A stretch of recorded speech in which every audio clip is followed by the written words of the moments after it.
All right, I'm at the next step. So I've got the front cross member tacked in place.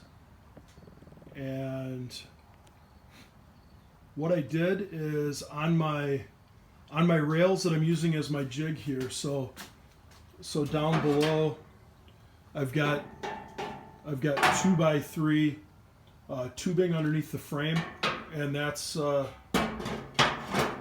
welded up into what I'll call a frame jig. It's actually the other Model T frame that I built, and it's nice and flat. It's nice and square, so I know it's going to keep the A-frame the same way. So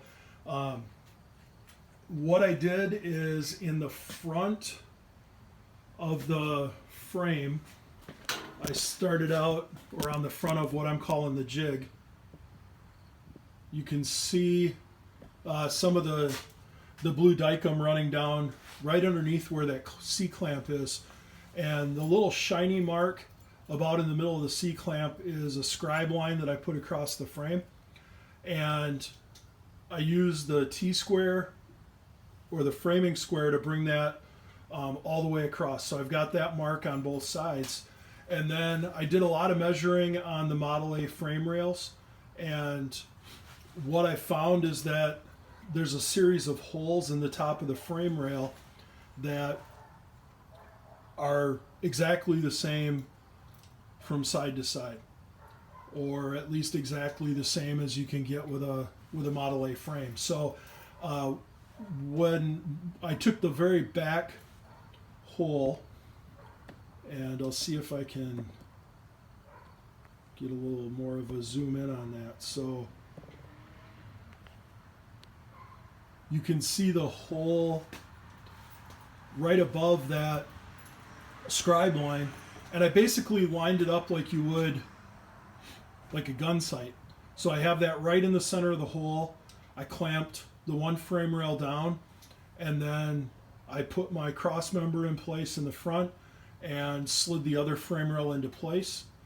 And then I also came back here and I put the middle cross member in place. Remember, this may or may not stay there. It's about in the stock location, but I'm putting that flathead V8 in this with a 3-speed transmission. So that may end up getting moved forward, or possibly it may need to go backward. Now, I'm right at where the frame starts to kick away in the back. So if I have to go back with that cross member, I'll probably end up building a whole new cross member for the back. I did save the transmission mount for the 40 Ford, and that'll work with that V8 motor and transmission. So I may just modify that and use it. But for right now, this is tack welded into place, and I just tacked it in the 4 spots, and that's doing a great job holding that. So after I knew that my frame rails were the same side to side, I went ahead and tacked. I had everything clamped down to the table. I had everything clamped side to side. So I went ahead and tack welded that front cross member in place. And then from there, I rechecked everything with a couple little tacks on it.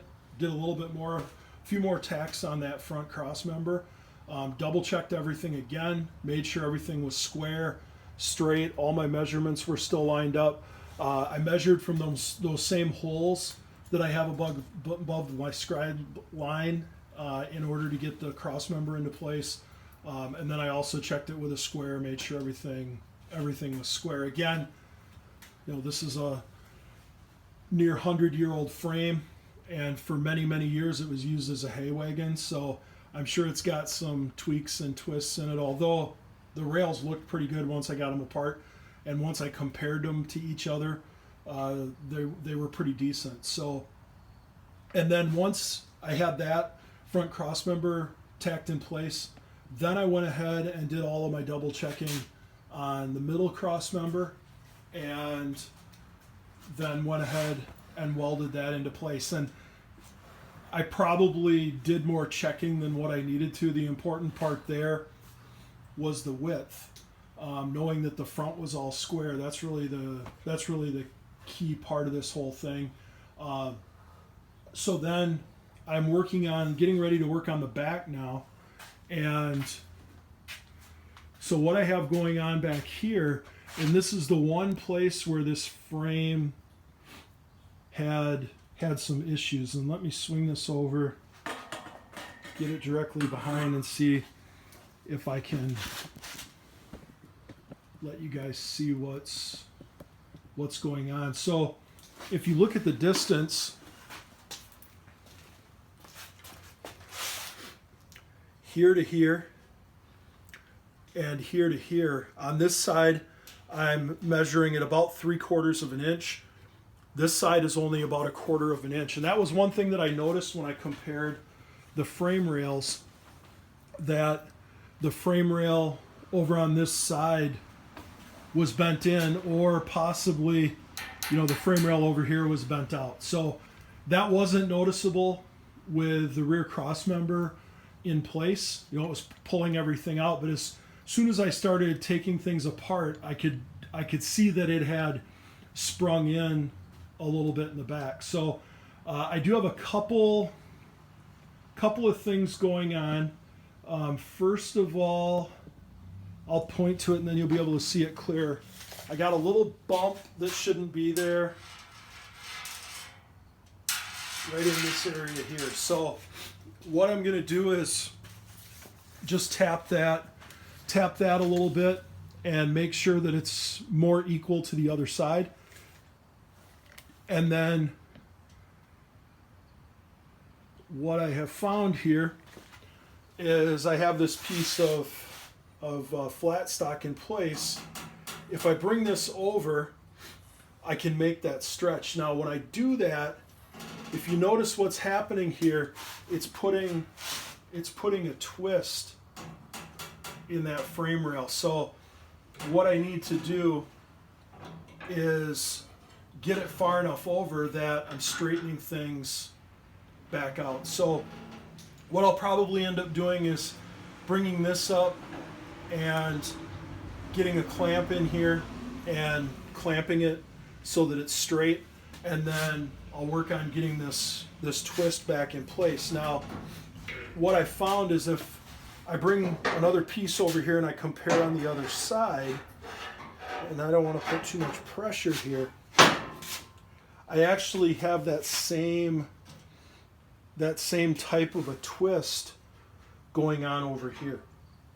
So I think where my critical importance is still the distance as I do my cross measuring once I get it pulled into place. And what I found is that with this up in place, my cross measurement is almost exactly the same. It's maybe like a 32nd of an inch off. So that's looking real good. And so the next step, I'm going to go ahead and get this spaced over. I'm going to take a measurement, get you guys where you can see here. So I'm going to take a measurement between the two mounting holes on the outsides, and once I get that side rail pushed over, I'll check that measurement, and then I'll transfer that measurement over and drill 2 new holes in that rear cross member, and then I can go ahead and bolt the cross member in place using those 2 locating marks. Once that's bolted into place, I'll do a bunch more measuring, make sure that I don't need to do any adjusting, and then I'll get a couple of tack welds put in. No, I'm sorry, I'm getting ahead of myself. I'm going to go ahead and get that bolted into place, and then I'm going to flip the frame over, and on the other side here, I'm going to go ahead and put a clamp and pull that tight. And I think what that's going to do is it's going to take that twist out of the frame. So that should get me to where my rails in the back here are straight up and down, or at least straighter up and down, and then with everything else being square and having everything else lined up, my cross measurement being good, then I think I'll be happy with what I got going here. So I will add a little more to this video or do another section on this as I progress. Thanks for watching.